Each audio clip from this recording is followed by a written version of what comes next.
অফিসের একজন সেলসম্যান, একজন কেরানি ও ম্যানেজার একসঙ্গে অফিসের পাশে এক রেস্টুরেন্টে লাঞ্চ করতে যাচ্ছিলেন। রাস্তায় তারা আলাদিনের সেই আশ্চর্য প্রদীপ কুড়িয়ে পেলেন।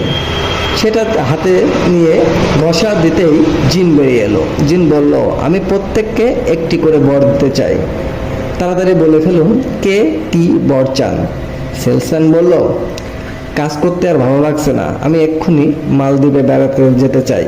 কেরানি বলল, সত্যি কাজ করে করে বিরক্ত হয়ে পড়েছি, আমি আমার পরিবার সহ এক্ষুনি হাওয়াই দ্বীপে সমুদ্রের ঠান্ডা হাওয়া খেতে চাই। জিন তথাস্থ বলার সাথে সাথে দুজনে অদৃশ্য হয়ে গেল। এইবার জিন ম্যানেজারকে বলল, আপনি কি বর চান? ম্যানেজার একটু ভাবনা চিন্তা করে বললেন, অফিসে এখনো অনেক কাজ শেষ করতে বাকি আছে, আমি লাঞ্চের পর ওই দুজনকেই অফিসে দেখতে চাই। এখানে একটি শিক্ষণীয় বিষয় হলো, আগে যে কাজের দায়িত্ব নিয়েছেন সেটা শেষ করুন, তারপর আনন্দ করুন, সময় অনেক পাবেন।